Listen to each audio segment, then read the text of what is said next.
교회에 처음 오신 분들은 오늘 봉독한 성경 말씀이 좀 익숙하지 않을 것입니다. 그래서 제가 1절부터 4절까지만 메시지라는 그 성경을 읽어드리겠습니다. 훨씬 이해하기가 쉬울 것입니다.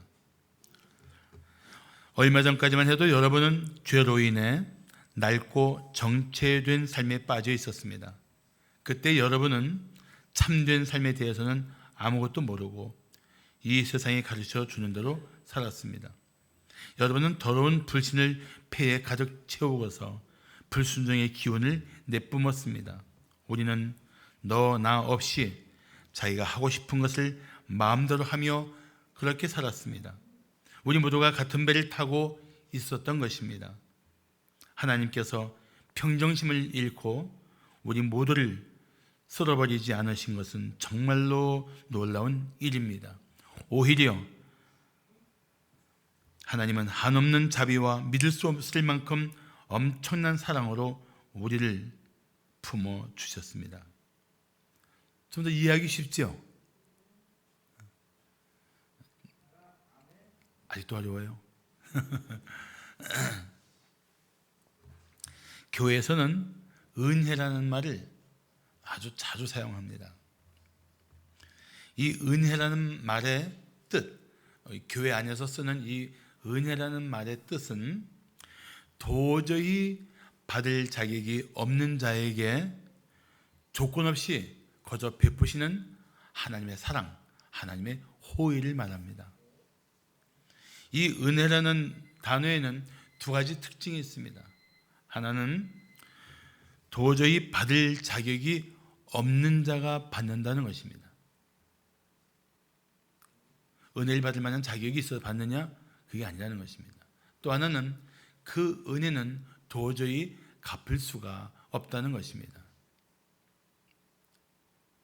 한 예를 들어 부모님의 은혜를 꼭 갚겠습니다라고 하는 말이 그게 맞는 말일까요? 그 마음은 알지만 부모님의 은혜도 갚을 수 없는 은혜입니다. 평생 그 은혜를 품고 사는 것이지 내가 은혜를 갚겠다고 갚을 수 있는 게 아니란 말이죠. 하물며 하나님의 은혜는 더더욱이 그렇습니다. 중요한 사실은 모든 사람은 하나님의 은혜를 꼭 받아야 한다는 것입니다. 그래서 이미 그 하나님의 은혜를 누리고 있는 성도는 항상 하나님의 은혜를 노래합니다. 오늘 찬송한 나 같은 죄인 살리신 주 은혜 놀라워라는 이 찬송시는 영국의 잔 뉴턴이라는 사람이 지은 시입니다. 그는 너무나 끔찍한 과거를 지독한 죄악 가운데 살았던 인물입니다. 그가 예수를 만나고 변했습니다. 그래서 예수를 믿은 후에 그는 하나님의 은혜가 얼마나 놀라운 것인지 도저히 노래하지 않을 수가 없었습니다. 그래서 이 찬송시를 지은 것입니다. 하나님의 은혜를 알면 알수록 우리는 하나님을 더 찬송하게 됩니다. 그리고 여전히 때마다 놀라운 은혜를 누리며 살게 될 것입니다. 오늘 우리 성도들의 인도를 받아 우리 교회에 오신 분들을 다시 한번 진심으로 환영합니다. 우리 성도의 인도를 받으셨지만 사실은 하나님께서 이 자리까지 인도해 주신 아주 특별하신 분들입니다. 오늘 우리 귀 마음에 하나님의 은혜를 간구하는 시간이 되기를 축복합니다. 자, 우리가 하나님의 은혜를 받아야 할 이유가 무엇일까요? 우리 하나님의 은혜를 받아야 할 이유. 첫째, 영적으로 죽은 상태이기 때문입니다. 하나님의 은혜 없이는, 하나님과의 관계 없이는 영적으로 죽은 상태라는 것이 성경의 선포입니다. 자동차 도둑을 잡았습니다. 경찰이 그를 추궁했습니다. 당신의 죄를 인정합니까? 그래서 도둑이 이렇게 억울한 듯이 대답합니다. 난 훔친 게 아닙니다. 묘지 앞에 세워져 있기에 차 주인이 죽은 줄 알았습니다. 말이 안 되죠. 그런데 사람들은 좀처럼 자기 죄를 인정하려고 하지 않습니다. 죄가 드러나도 남의 탓을 합니다. 때로는 죄가 드러날 때까지 어떻게든지 변명하고 자기 죄를 인정하지 않으려고 몸부림을 칩니다.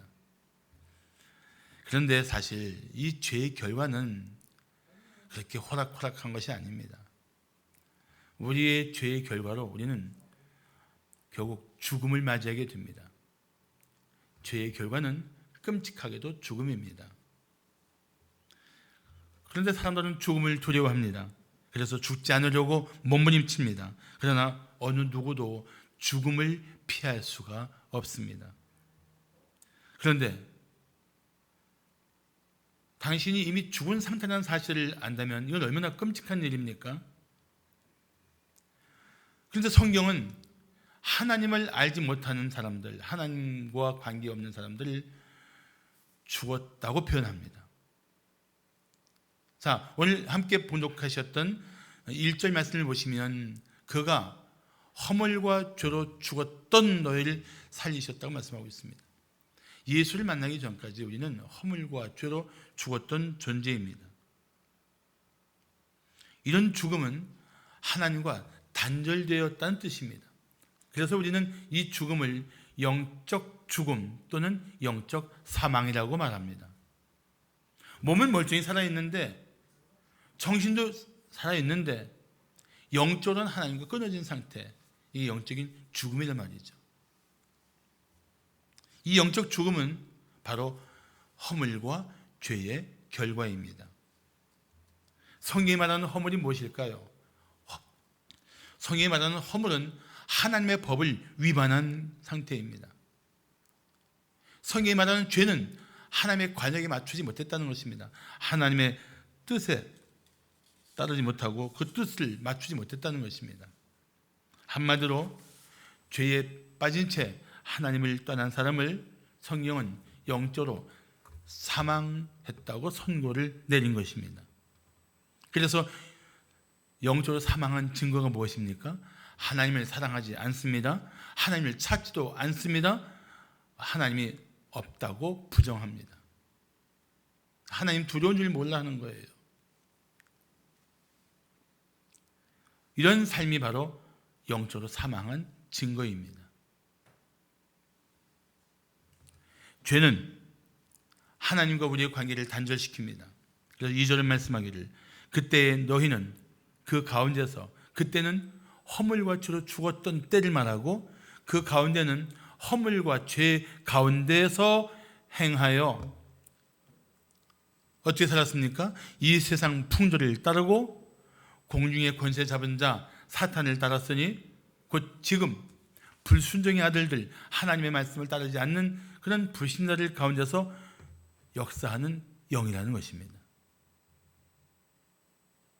그래서 하나님과 관계가 단절된 상태 속에서는 우리는 이 세상 풍조를 따를 수밖에 없어요. 자신이 인정하든 인정하지 않든 하나님을 따르지 않는 사람들을 조종하는 사탄의 영향을 받지 않을 수가 없습니다. 그것이 바로 영적으로 사망한 위치에서 인간이 살고 있는 방식인 것입니다.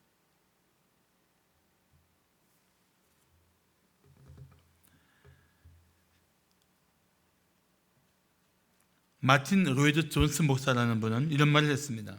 죄는 우리의 삶이 진리가 아닌 욕망에 의해 지배된다는 것을 의미한다. 한번 우리 스스로 물어볼 필요가 있어요. 내 삶을 지배하는 것이 무엇인가? 내 삶을 지배하는 게 뭐예요? 육체의 욕망입니까? 마음이 원하는 것입니까? 이 세상 풍조를 따르는 것입니까? 아니면 하나님 말씀을 따르는 것입니까?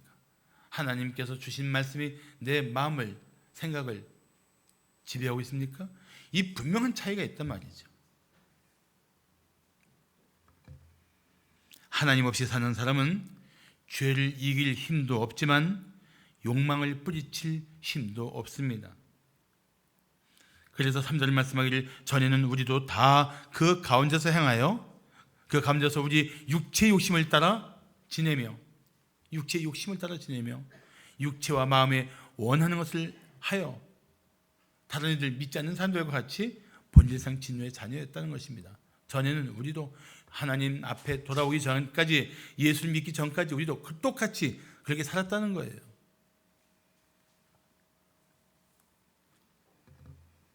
그래서 부패한 인간성과 악한 생각이 주는 충동을 따라서 우리는 살아왔습니다. 그러니까 죄를 이길 생각도 없어요.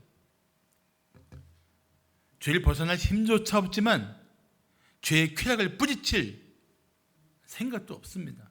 그냥 그렇게 죄 가운데 살고 있는 것입니다. 그렇지만 스스로 죄를 이길 수 없다고 고백하며 하나님을 찾는 사람에게는 하나님께서 놀라운 은혜를 베풀어 주실 것입니다.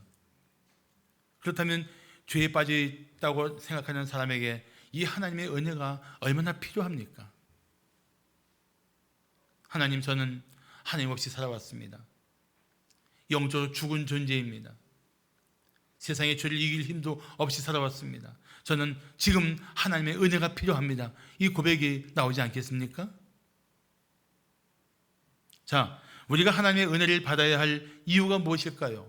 둘째, 죄와 사망에서 구원받기 때문입니다. 하나님의 은혜를 받을 때 우리는 드디어 이 죄와 사망에서 구원을 받습니다. 자, 우리가 하루에 딱 한 번만 나쁜 생각을 한다고 생각합시다. 그리고 단 한 번만 나쁜 말을 한다고 생각합시다. 그리고 오직 한 번만 악한 짓을 한다고 생각해 봅시다. 그래도 하루에 3번 하나님께 죄를 짓는 것입니다. 근데 이 정도면 매우 훌륭한 사람이라고 말할 수 있지 않습니까? 그렇지 않습니까? 아주 훌륭한 사람이죠. 그런데도 불구하고 하루에 3번만 죄를 짓는 사람이 1년이면 1000번이 넘는 죄를 짓습니다. 이 사람이 80세를 살면 8만 번이 넘는 상습범, 전과 8만 번의 죄인으로 하나님 앞에 서는 것입니다. 그래서 하나님 앞에서 죄가 없다고 말할 수 있는 사람은 결코 없습니다. 제가 공부한 수원합동신학대학원을 설립하신 박윤선 박사님은 그분의 생신 88회 생신 때 제자들이 생신을 차려드리니까 인사말을 이렇게 시작했습니다. 저는 88년 묵은 죄인입니다. 자신의 실상을 알면 우리는 그런 고백을 하지 않을 수가 없어요.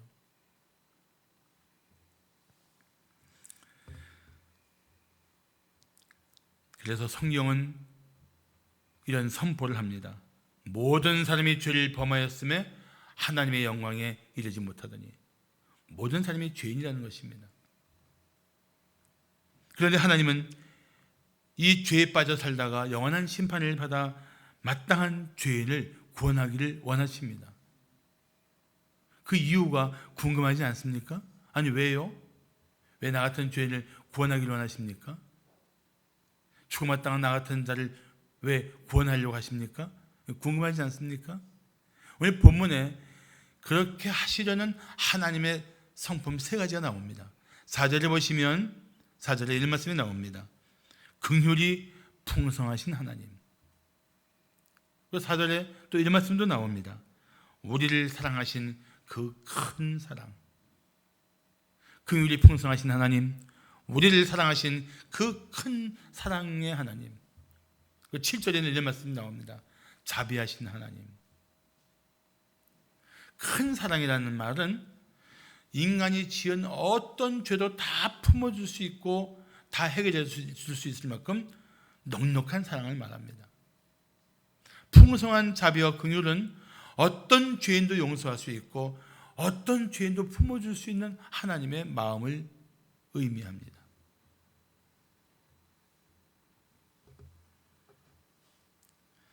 우리가 참 이해할 수 없는 사랑입니다. 아니, 어떻게 나도 나를 사랑할 수 없는데 나 같은 자를 사랑하시는가?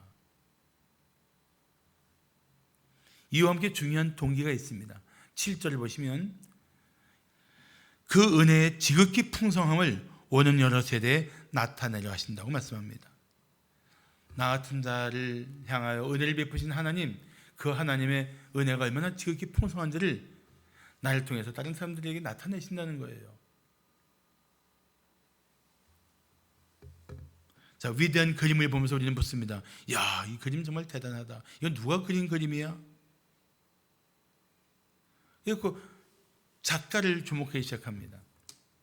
나 같은 죄인을 구원하신 하나님을 보면서 우리 이웃들이 그런 말을 할 수 있는 거예요. 와, 너를 구원하신 하나님은 어떤 분이시여?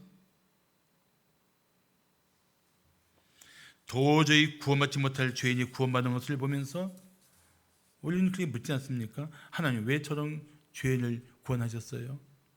그런데 알고 보니까 그런 죄인이 바로 나였단 말이죠. 나 같은 죄인을 구원하신 것을 보면서 우리 이웃들은 하나님의 사랑을 주목하기 시작할 것입니다. 하나님의 은혜로 구원받은 성도에게는 어떤 일이 일어날까요? 4절부터 6절을 보시면 아주 중요한 것이 나오는데 함께라는 말이 3번 나옵니다. 자, 보세요.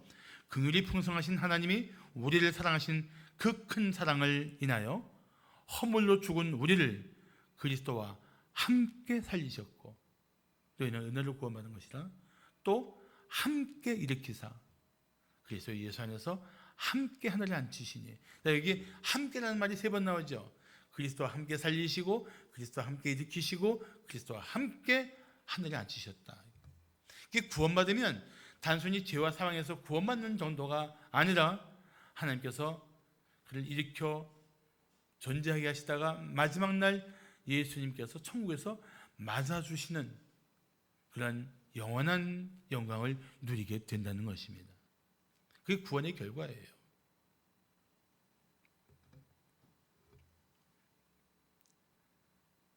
하나님은 예수를 믿는 모든 사람에게 이런 은혜를 베푸십니다. 놀라운 것은 이 구원이라는 것이 하나님의 선물이라는 것입니다. 선물. 자, 우리 8절을 다 함께 번독할까요? 시작. 너희는 그 은혜에 의하여 믿음으로 말미암아 구원을 받았으니 이것은 너에게서 난 것이 아니요 하나님의 선물이라. 하나님이 은혜를 주셨어요. 어떤 은혜? 믿는 자를 구원하시는 은혜. 하나님이 은혜를 주셨는데 예수를 믿는 자는 누구나 다 구원해 주시는 이 은혜를 베푸셨는데 이 은혜가 사실은 하나님의 선물이라는 거예요. 선물 받는 사람은 거저 받지만 선물을 준비하는 사람은 대가를 치르고 준비합니다. 사랑하는 사람일수록 선물이 더 귀해집니다. 심지어 사랑하는 사람을 위해서 자신의 생명까지 내어줄 수 있는 것이 그게 사랑하는 마음이고 그게 사랑의 선물 아닙니까? 내 아들아, 난 너를 위해 죽을 수 있어. 내 딸아, 나는 너를 위해 생명을 다 바칠 수 있어. 이게 부모의 심정 아닙니까? 이게 사랑 때문에 가능한 거 아니겠어요?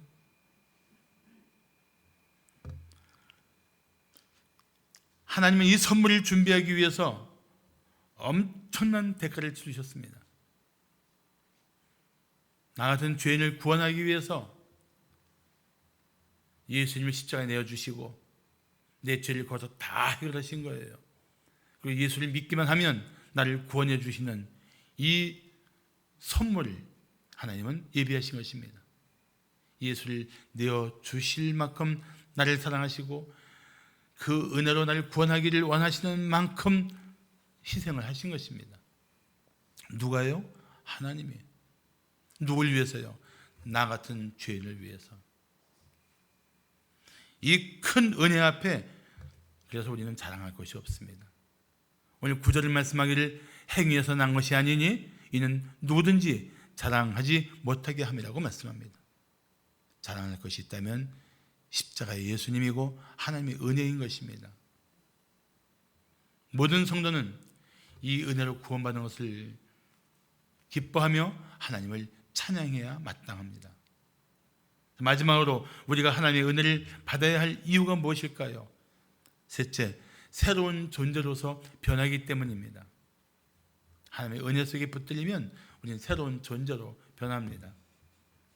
잠언 26장 11절을 말씀하기를 개가 그 토한 것을 도로 먹는 것 같이 미련한 자는 그 미련한 것을 거듭 행한다고 말씀하고 있습니다.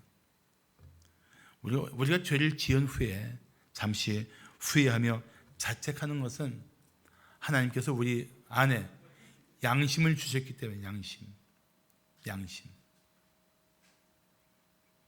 그래서 다시는 그 죄를 짓지 않겠다고 마음먹고 거듭 다짐하지만 여전히 같은 죄에 빠져듭니다. 개가 토한 것을 다시 먹듯이 우리 그렇게 반복되는 삶을 살고 있단 말이죠. 그만큼 우리의 의지는 나약하기 짝이 없습니다.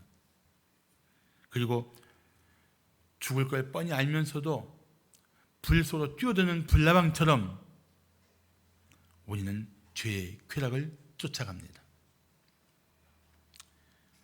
죄를 이길 수 있는 힘이 우리에게는 없습니다. 우리 스스로 자신을 구원할 수 있는 능력도 전혀 없는 철저히 무력한 상태입니다. 그게 인간이란 말이죠. 죄에 빠진 인간. 그렇지만 예수를 믿으면 우리 구원받을 뿐 아니라 그런 죄의 권세를 벗어나 승리할 수 있는 새로운 존재가 됩니다. 그래서 고린도 후서 5장 17절 말씀하기를 그런즉 누구든지 그리스도 안에 있으면 새로운 피조물이라. 이전 것은 지나갔으니 보라 새 것이 되었다고 선포하고 있습니다. 누구든지 예수를 믿고 그리스도 안에 있으면 그는 새로운 피조물입니다. 우리 마음을 적당히 변화시키고 우리 생각을 적당히 바꿔주고 수선하고 땜질하고 그런 정도가 아니라는 것입니다. 완전히 새로운 피조물이 된다는 것입니다. 새 생명이 마음속에서 작동하며 또 새 존재답게 살 수 있는 성령의 도우심이 있습니다. 그러므로 자신의 죄를 자각하고 벗어나기를 원한다면 예수를 믿어야 합니다. 그러면 하나님께서 새 생명의 기쁨과 성도답게 살 수 있는 지혜와 능력을 주실 것입니다. 예수를 믿는 성도에게 주시는 하나님의 은혜는 세월 갈수록 풍성하고 넘쳐날 것입니다. 자, 오늘 10절을 보시면 우리는 그가 만드신 바라, 하나님 만드신 바라. 근데 이 말이 영어 문장은 참 멋있게 되어 있어요. We are His workmanship. 우리는 하나님의 작품이라는 거예요. 어떤 작품? 만들어 가시는 작품. 우리는 하나님의 작품이다. 그리스도 예수 안에서 선한 일을 위하여 지으심을 받은 자이니 이 일은 하나님이 전에 예비하사 우리로 그 가운데서 그 그리스도의 선하심 가운데서 행하게 하려 하심이니라. 우리는 그가 만드신 바라. 쉽게 말하면 이런 뜻입니다. 우리는 하나님이 창조하신 새 피조물이다.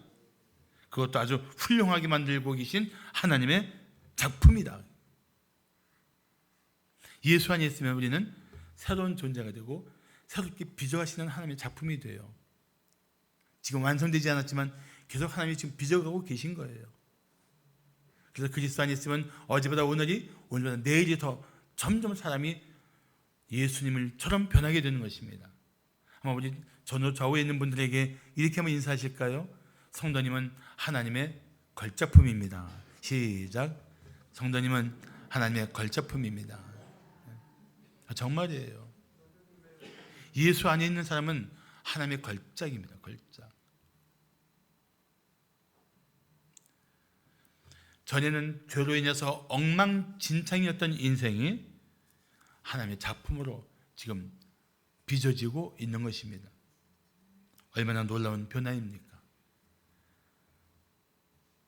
우리가 선행으로 구원받지 못하지만 구원받은 성도는 이 세상에서 선을 행하는 삶을 살아야 합니다. 허물과 죄로 죽었던 우리가, 악한 본성대로 살았던 우리가 이제 하나님의 선하심을 따라 살게 된 것입니다. 이런 변화가 필요하지 않습니까? 당신을 지긋지긋하게 괴롭히던 죄와 죄책감을 벗어버리고 하나님의 은혜 속에 새로운 삶을 살고 싶지 않습니까? 바로 당신에게 이 삶을 가능하게 하는 하나님의 은혜가 필요하다는 것입니다. 그래서 브라이트 박사는 이런 말을 했습니다. 우리는 죄로부터 돌아설 것인지 아니면 계속적인 불순종의 결과로 고통받으며 초라하게 살 것인지 결정을 해야 한다. 미루지 마세요. 주저하지 마세요. 이 중요한 선택에 대해서는 반드시 마음을 다한 결단이 있어야 합니다. 그래서 마음을 다해서 죄로부터 돌아서서 하나님의 은혜 가운데 새로운 자로 살기를 원한다면 우리는 이렇게 기도해야 합니다. 하나님, 저는 죄인입니다. 죄에 빠져 살았습니다. 하나님을 알지 못하고 살아온 죄인입니다. 이제 저를 구원하기 위해 십자가에서 대신 속죄의 피를 흘리신 예수님을 나의 구주와 주님으로 맞아드립니다. 나를 구원하시고 하나님의 은혜 안에서 살게 하옵소서. 이 세상의 죄를 이기고 하나님의 사람답게 살게 하옵소서. 이 기도가 오늘 여러분의 기도가 되기를 축복합니다.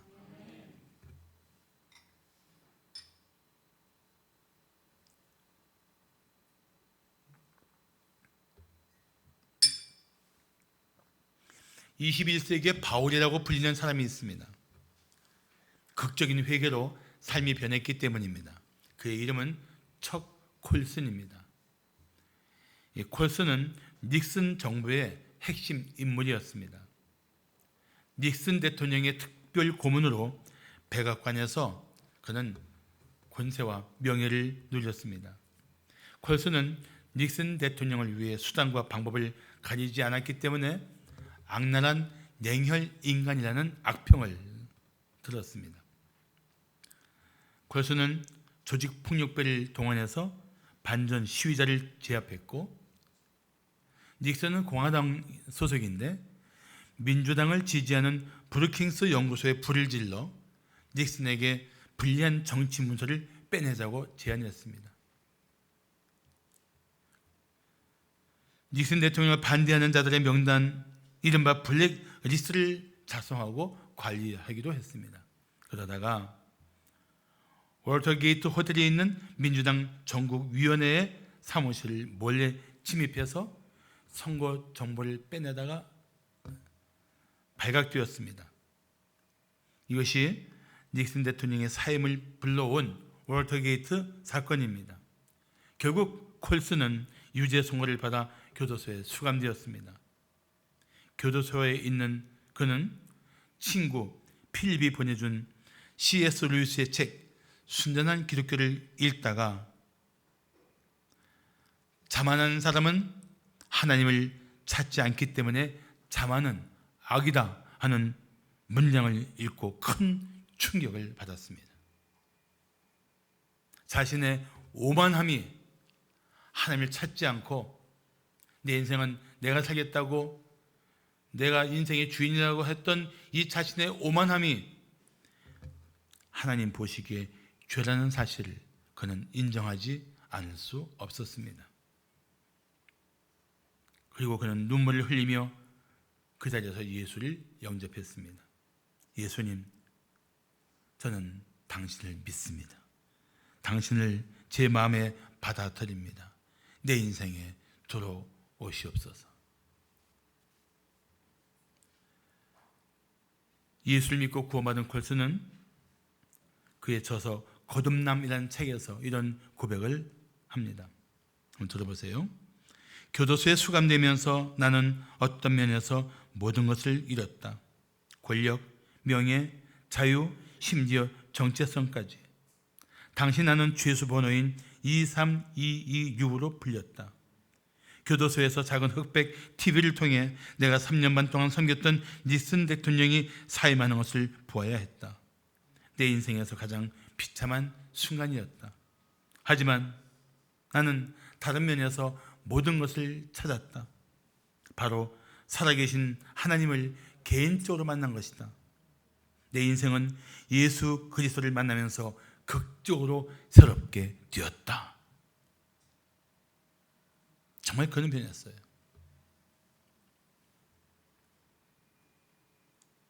누구든지 예수를 믿으면 하나님의 은혜로 구원받을 뿐만 아니라 새로운 삶을, 새로운 존재로서 살아가게 됩니다.